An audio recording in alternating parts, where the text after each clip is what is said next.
When the witching hour draws near, she will whisper in your ear, nightmares do come true. This is a horror fiction podcast, featuring stories that will shock, disturb, and dismay.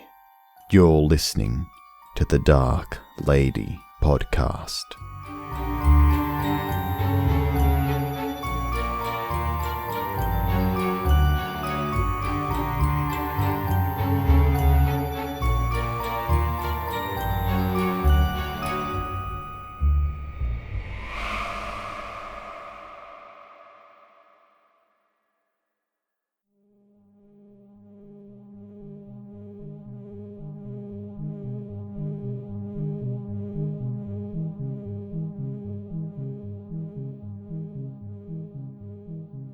Hello, darling. It's me, the Dark Lady.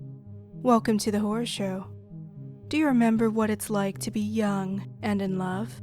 All you want to do is be together, but there's always something trying to tear you apart. No, not figuratively. I'm talking about something literally ripping open your stomach and spilling your guts in front of your man. And you both were having such a good time too.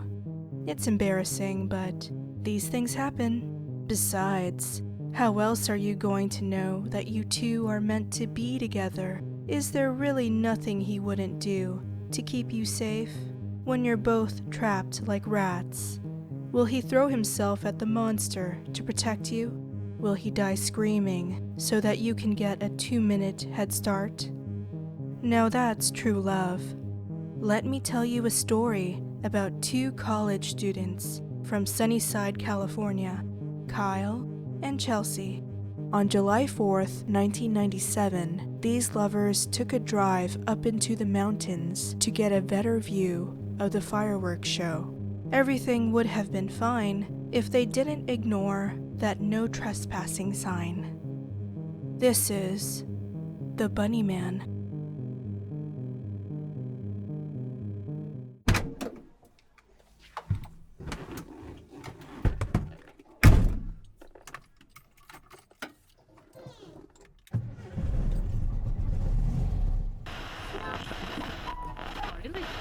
Tonight is the 3rd anniversary of the grisly murders of 2 local high school students, Matthew Patel and Jenny Dela Cruz, ages 15 and 16. The victims' throats were slashed ear to ear before their bodies were thrown off a cliff on Stargaze Hill. Police say,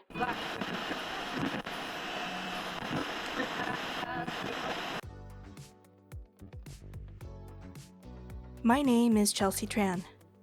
I'm 19 years old, and I go to Sunnyside University. I'm studying to become a science teacher. I work part-time at Honeybee, an ice cream parlor downtown. It's Friday night, and it's a public holiday. The shop must be swarming with customers, an all-hands-on-deck kind of situation. But I was lucky that Amy agreed to cover my shift.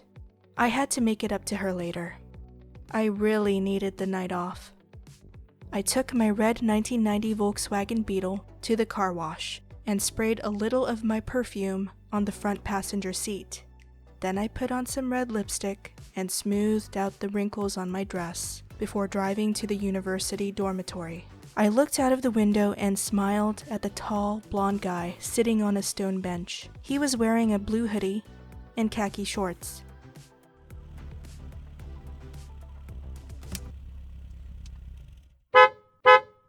Kyle! It's me! Get in!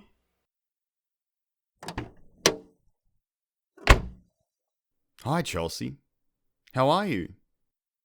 I'm good. How are you? Good, good. Thanks for picking me up. I hope it wasn't too much trouble. It's no trouble at all. This is Kyle Campbell, age 21. He's from Sydney, Australia. He came to the US about 8 months ago to study biology. We had the same chemistry class together. Kyle was a really nice guy. He was adventurous, easygoing, and had a good sense of humor. Last week, I finally found the nerve to ask him out on a date. And he said yes. Do you need some money for fuel? No, it's all right. My tank is still full. So is this your first time celebrating the 4th of July? Yes. I can't wait to see the fireworks. Are we going to the pier? Maybe we can get some ice cream. I was thinking we should go to Stargaze Hill. Where's Stargaze Hill? You've never been? I don't think so. Oh, it's a mountain area in the north side of the city. There's a lot of hiking trails and campsites. We can get a better view of the fireworks up there. We slowly ascended the mountain on my Beetle. It was a long, winding path to the top. All the campsites were packed with RVs and pickup trucks. Everyone was dressed in shorts and sundresses. People were crowded around barbecue pits and picnic tables. Teenagers were sneaking off on their own. Parents were too busy smoking and drinking to notice that their children were playing way too close to the road. I can't see any parking. Me either. Watch out for that little boy. Yeah, I see him. About halfway up the mountain, I went off the main road and turned left onto a dirt path. I drove about 20 feet and stopped the car when I saw a loose, rusty chain hanging in the middle of the road. The chain was connected to a tree trunk on the left side of the path and a wooden no trespassing sign on the right.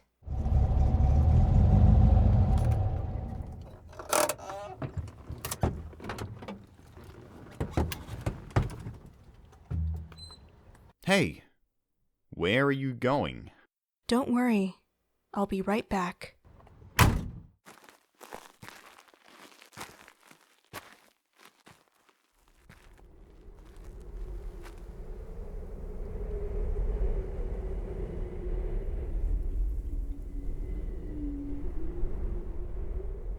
Beyond the chain was a narrow dirt path that cut through the dark forest. Pine, cedar, and black oak trees towered over my head. Some of these trees had been here for hundreds of years. This was the only part of Stargaze Hill that remained wild and untouched by man.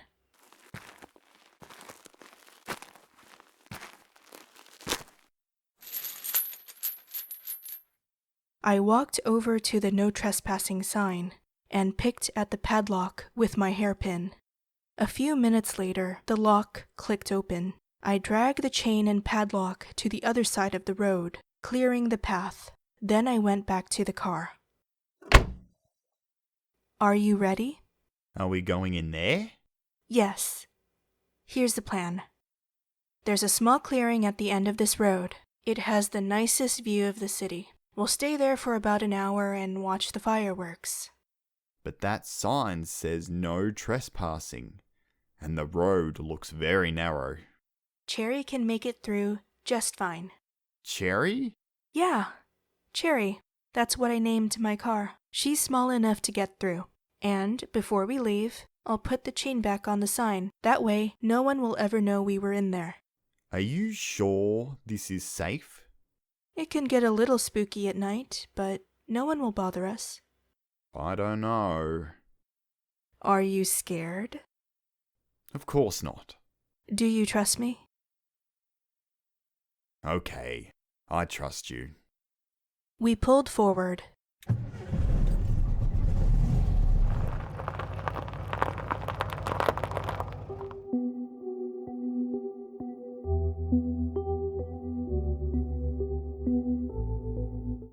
The trees were so tall and so lush that hardly any sunlight was able to reach the road. It was a bumpy ride, but I knew that it would be worth it. I drove slowly and carefully across the holes and fallen tree branches on the dirt path. As I was navigating around a boulder about the size of a baby elephant, I felt Kyle jump out of his seat. What was that? What was what? I thought I saw... Sorry, never mind. Don't worry. We're almost there. It was a tight fit, but I managed to squeeze past the boulder. "That's my girl," I said, patting the top of my dashboard affectionately. A few moments later, we reached a wooden bridge. To the right of the bridge was a great waterfall. We rolled up the windows and turned on the windshield wipers as cold, icy water cascaded from the mountainside and pelted the roof of my car. The bridge creaked and groaned as Cherry carried us across. I tried not to smile as Kyle put his hands on his lap and fidgeted his fingers nervously. I put my hand over his hand. "Are you okay?" Yeah, I'm fine. The path curved right on a downward slope. At the end of the road was a small, grassy clearing the locals called Dead Man's Bluff. We made it just in time. The sun was setting over the city, painting the sky bright pink and red. I parked about 10 feet from the edge and watched Kyle gaze out into the horizon. You can see the whole city from up here. "Yeah. See those buildings down there?" Where? "There, on the right. The buildings that have red bricks." Oh, is that our university? "Yup. And right over there is Evershade Park. To your left is the Sunnyside Mall. And there's the pier." "Look, it's starting." Ooh. Wow. Ah. Ooh.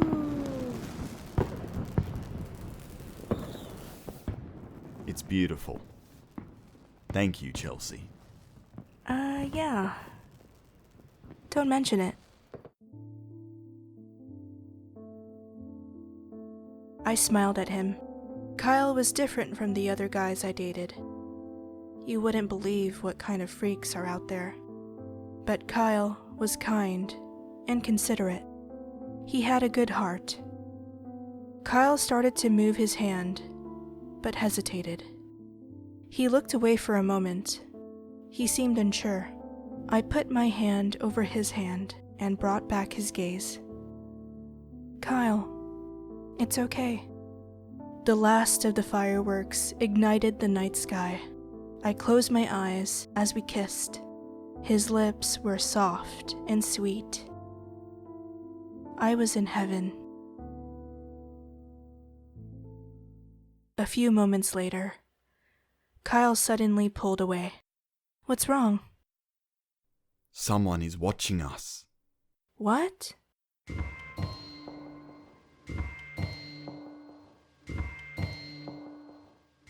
I looked at the rearview mirror and saw a shadowy figure standing about 20 paces from the car.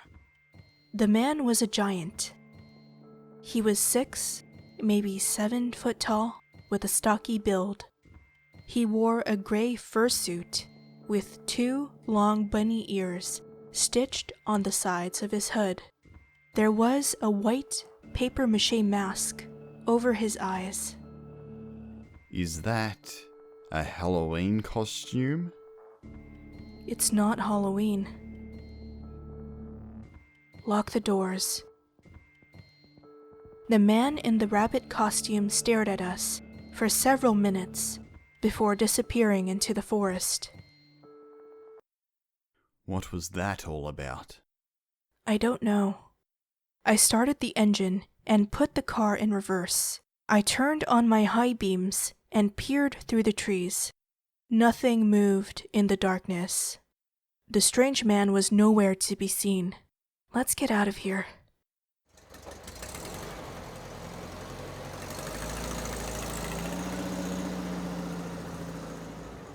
We made our way up the hill. It was pitch black. I couldn't see more than 6 feet ahead of me, so I had to drive slowly. Kyle tapped his fingers on the armrest as he looked out of the window. He looked scared. It's probably some kid playing a prank. I wouldn't worry too much about it. Yeah? Yeah. Teenagers do stupid things all the time. I went to high school with this one kid named Jimmy. Short guy, talked way too much. He was always playing jokes on people and getting into trouble. What kind of trouble? Like taking all the frogs from our science class and setting them free in the cafeteria, and putting Vaseline in all the horns and tubas in band class. That's terrible. It is. Jimmy was crazy. On Halloween night, 1994, he dressed up as the Grim Reaper. And you know what he did? He went to the retirement home on 25th Street. He stood outside a dozen windows and waved his plastic scythe. He scared a bunch of senior citizens. No! Yes. Come on. It's true.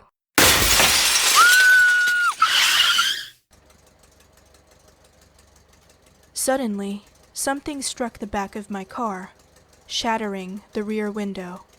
A gust of cold wind filled the cabin. I slammed the brakes and jerked my head around.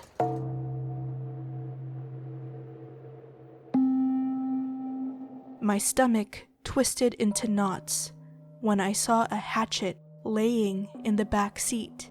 My eyes went wide when I looked up and saw the Bunny Man standing 10 paces behind us. What the hell is wrong with you? I screamed.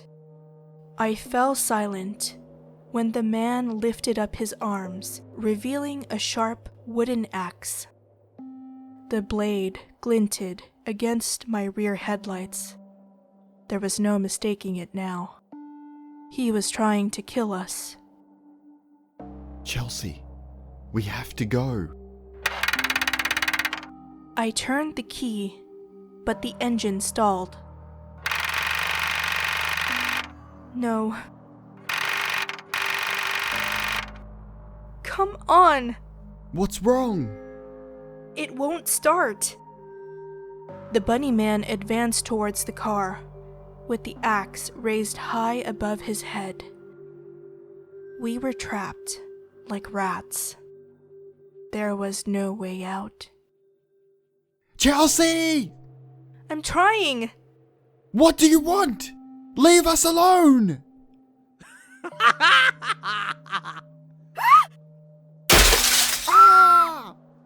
The Bunny Man smashed the rear driver's side window with one blow. He cackled maniacally as glass rained down our heads. I twisted the key in the ignition frantically. Again, and again, and again.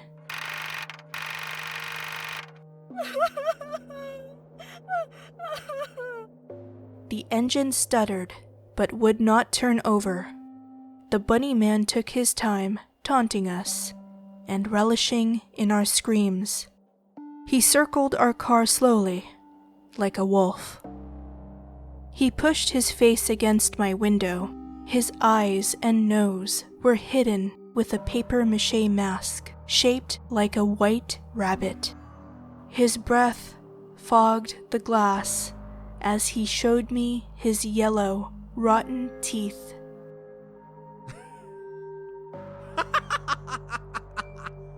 The Bunny Man pointed the axe at my head and took a few practice swings against my window. No, stop it! I turned the key one last time. To my surprise, the engine started. I slammed on the accelerator and sped off before the Bunny Man could land the blow.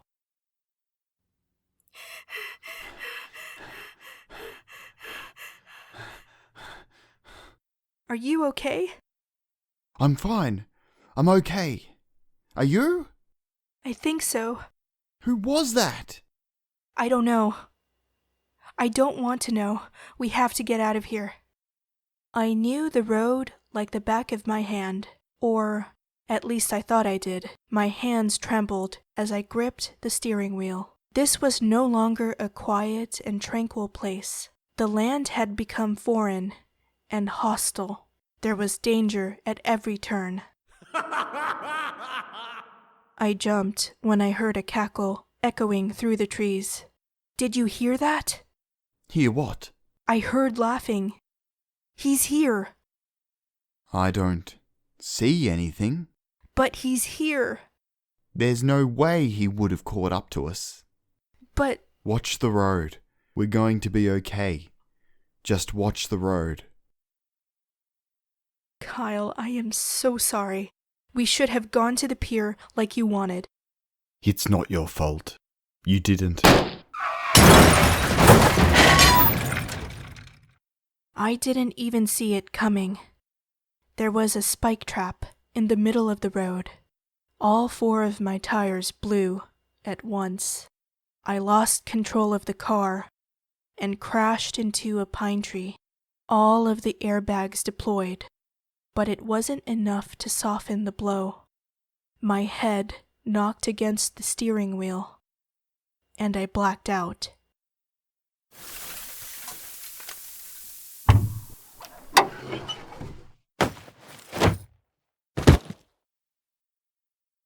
When I woke up, I was laying on the ground outside of my car. My car horn was still ringing in my ears. The trees danced back and forth. They stretched around me like a cage. I tried to sit up, but I couldn't move my body. There was a deep cut across the bridge of my nose. I coughed when my own blood trickled down the back of my throat. Kyle? Kyle? He didn't answer me. Was he okay? Was he dead?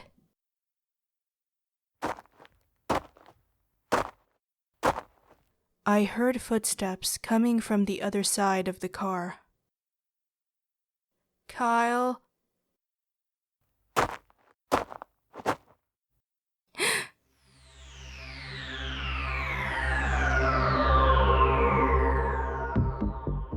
The bunny man stood over me, with an axe in his hand. His body had an awful, putrid stench. He smelled like mold, dirt, and urine. His dark, hollow eyes pierced through the white rabbit mask. He looked more like a wolf than a man. Then he showed me his teeth, his yellow, rotten teeth.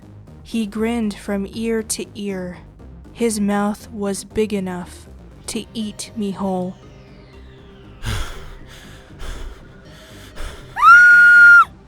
The next thing I knew, the bunny man had me by the hair and started pulling me across the road. I screamed and kicked as he dragged me towards the trees. No! No! Let me go!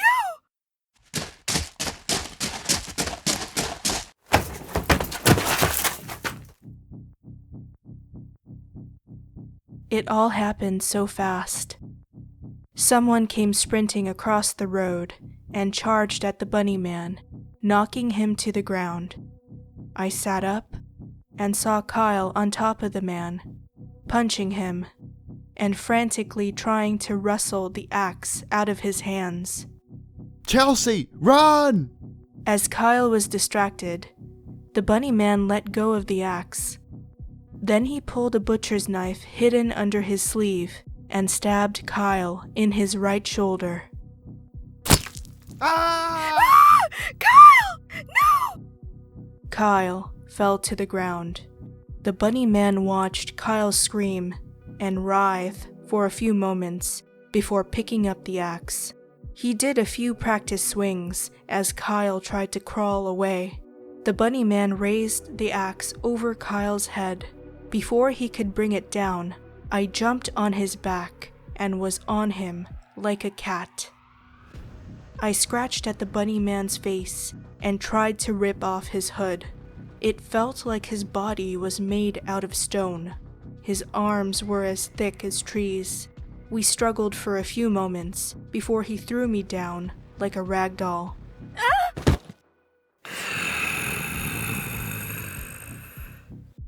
The bunny man grabbed me by the hair and forced me to look up and expose my neck. My eyes went wide as he bared his teeth and pushed the axe under my chin. The blade was sharp and cold. His arm tensed as he prepared to slice my throat open. No!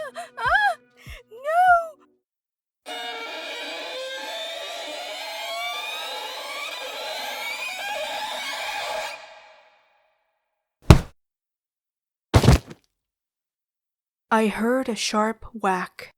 The bunny man suddenly dropped the axe and fell to the ground, unconscious. I turned around and saw Kyle standing there with a large rock in his hand. He dropped the rock and fell to his knees, coughing. Oh my God, Kyle! I'm alright. I'm okay. I crawled over to him and put my hands on his face. He looked pale. The knife was still sticking out of his shoulder. He was losing a lot of blood. Wait here. Where are you going? I glanced over at the bunny man. He was still slumped over on the ground. He looked like roadkill. I picked up a tree branch on the side of the road and walked over to him slowly. I looked over my shoulder and saw Kyle shaking his head no. Kyle's eyes went wide when I poked the bunny man with the tree branch. The bunny man didn't move. I poked him again, harder this time. Still nothing. I swiftly kicked the man on the leg and jumped back, ready to smack him in the face with the stick. But the bunny man remained unconscious. I ran back to the car and nearly fainted when I saw the wreck. The hood was completely flattened against the tree. It was a miracle that Kyle and I survived the crash. I moved quickly. I went to the front passenger side and opened the glove compartment. I rummaged through a cluster of registration papers, pamphlets, and receipts. Eventually, I found a small bottle of pepper spray and stuffed it in the pocket of my red cardigan sweater. I went to the back and popped the trunk. I grabbed a first aid kit and a flashlight. Then I ran back to Kyle. 3, 2, 1.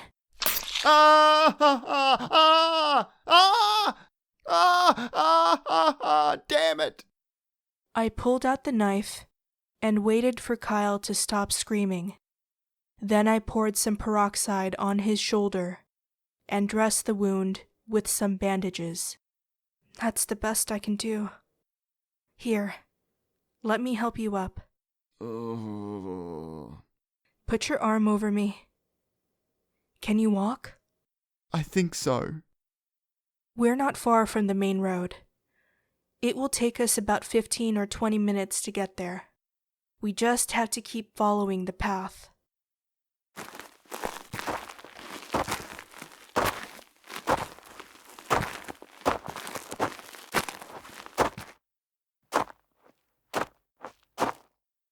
Hey, what's wrong, Kyle? Why did you stop? Where did he go?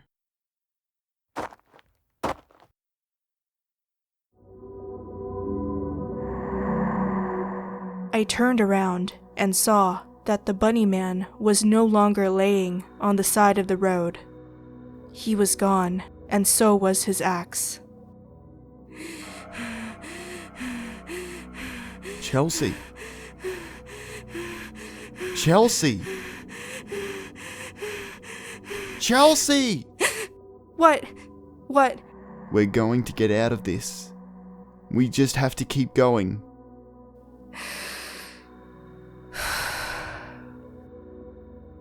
You're right.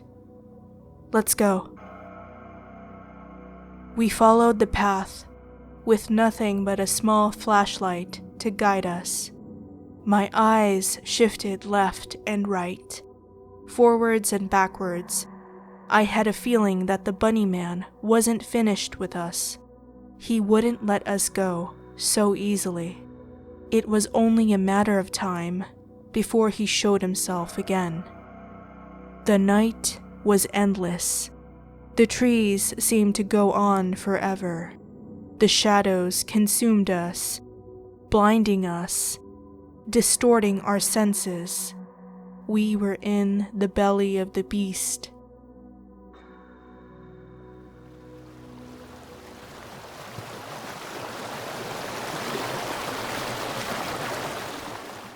What is that? It's the waterfall. Come on, I see the bridge.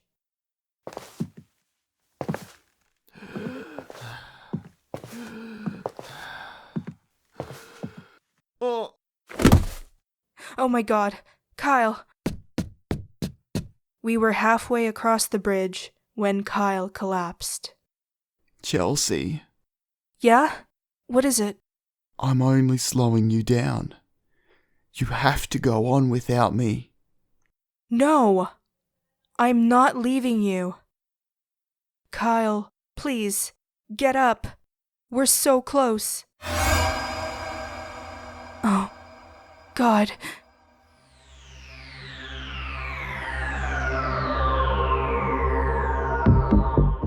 I felt a chill creep up my spine. There was someone behind us. I turned around and shined my flashlight towards the end of the bridge. The bunny man stood there like a statue with an axe in his hand.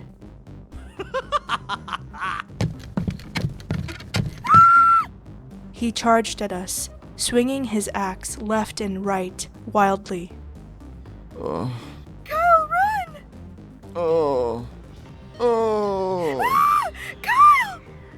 I used all of my strength to get Kyle back on his feet. We started to run, but it was too late. The bunny man slammed into us like a truck, knocking us to the ground.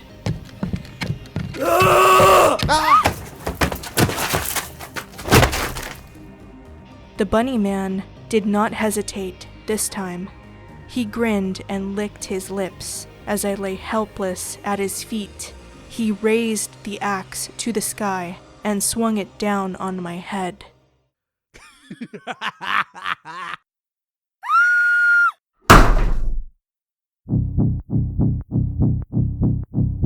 I rolled over just in time, dodging the blow. The axe struck the deck just inches from my head. It cut deep into the wooden board. The bunny man growled and said something unintelligible as he struggled to pull the axe out of the bridge. Kyle was face down on the ground. He was out cold. Before I had a chance to get up and go to him, the bunny man ripped the axe out of the wood and advanced towards me. I crawled backwards until I felt the wooden railing press against my back. The bunny man lifted the axe over his shoulder as he towered over me. Why are you doing this to us?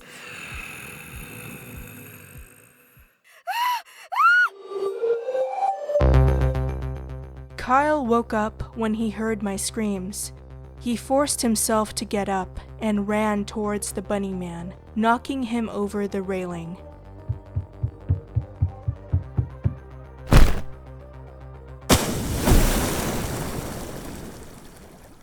The bunny man fell into the water head first. There was a big splash. I grabbed the flashlight and shined it down the edge. He was nowhere to be found. Where is he? Where is he? Kyle? Did I get him? Yeah, you did. You got him good.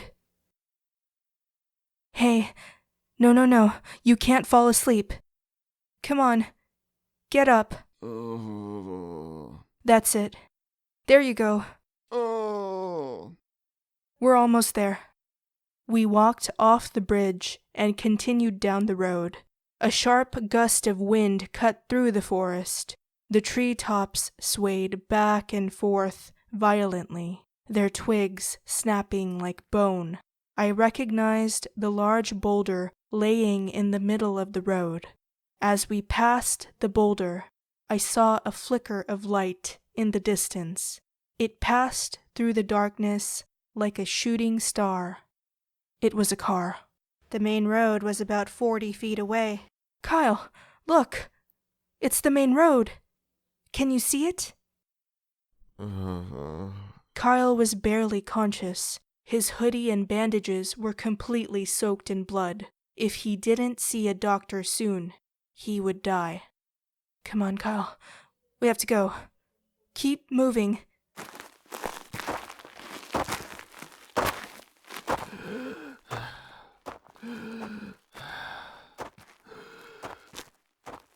We dragged our feet across the dirt path. Kyle was fading fast. The closer we came to leaving the forest, the heavier he leaned on my shoulder. The weight on my shoulders was unbearable, but I wouldn't leave him, not even for a second. Hey! Stop! Help us! I screamed at the top of my lungs and waved my flashlight in the air, trying to flag down a car. They all passed by without slowing down. They couldn't see or hear us because we were still too deep in the woods. We needed to get closer to the main road. You're doing great, Kyle. We're almost home free. Do you see the cars? Look at the cars, Kyle. Don't fall asleep. Just look at the cars.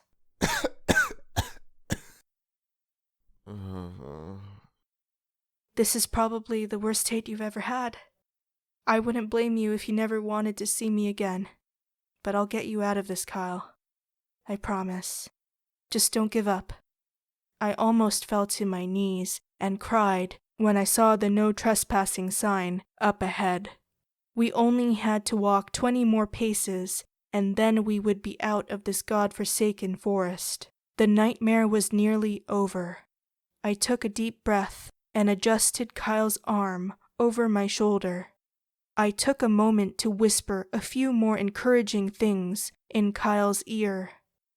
It's okay. We're almost there. We're almost...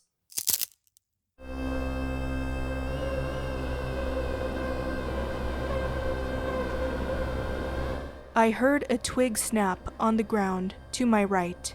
Before I could react, I was hanging 5 feet in the air, choking to death.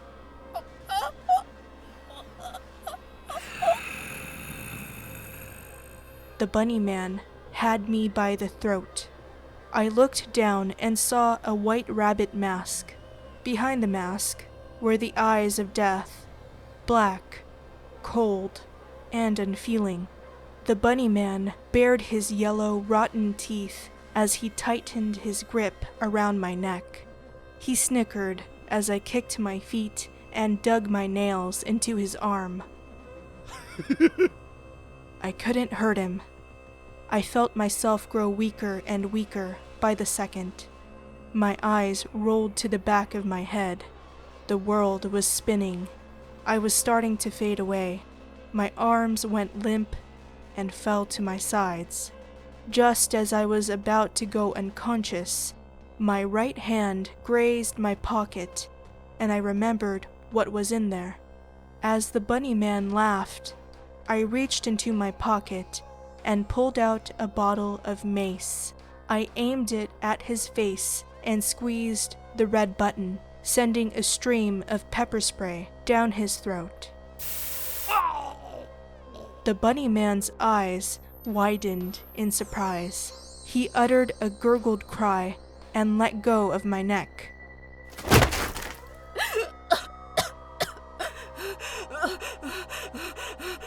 I fell to the ground and crawled backwards, gasping for air. The bunny man clawed at his throat and ran back into the forest, howling in pain.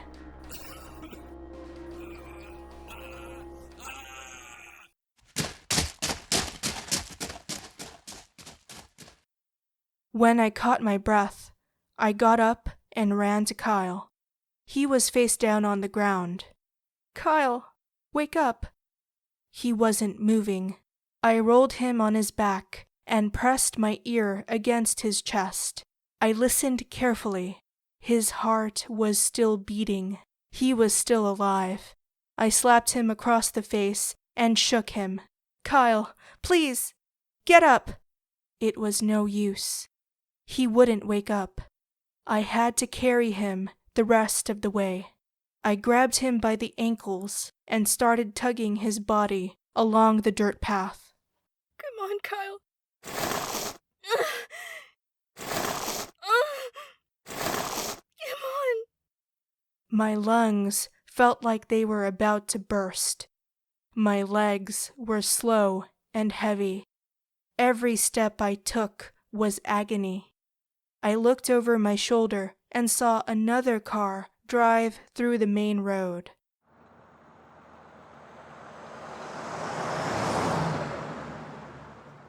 Wait! Help us!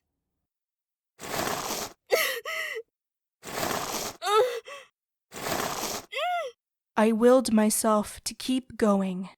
Inch by inch, I dragged Kyle down the road.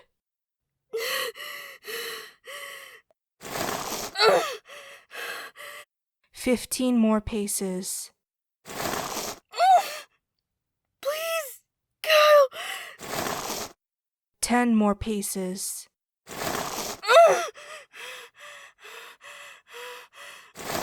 5 more paces.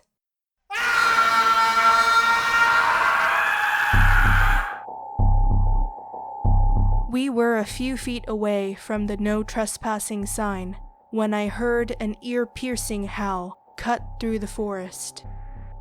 The sound was so terrible that it sent me reeling. I lost my balance and fell on my back. When I got back on my feet, I saw a tall shadow in the middle of the road about 20 paces from us. The Bunny Man had returned with a vengeance. He sprinted down the road towards us with an axe.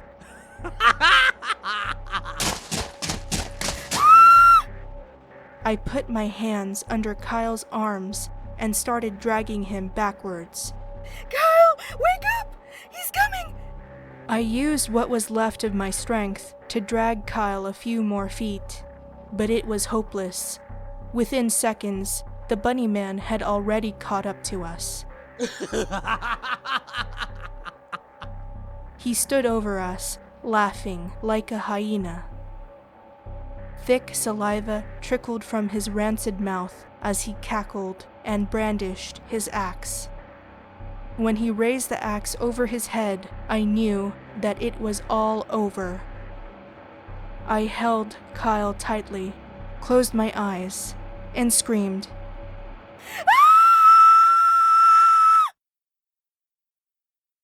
I waited a few moments, but nothing happened.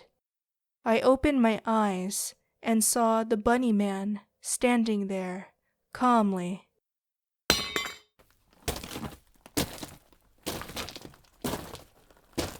He dropped his axe and walked to the tree with a metal chain wrapped around its trunk.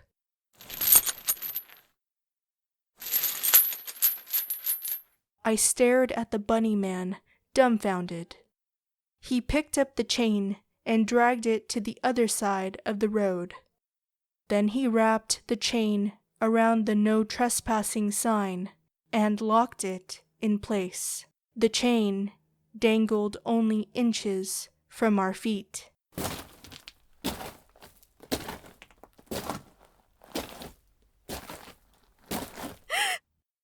I jumped when the Bunny Man stopped to bend down and pick up his axe. He locked eyes with me one last time before disappearing into the forest.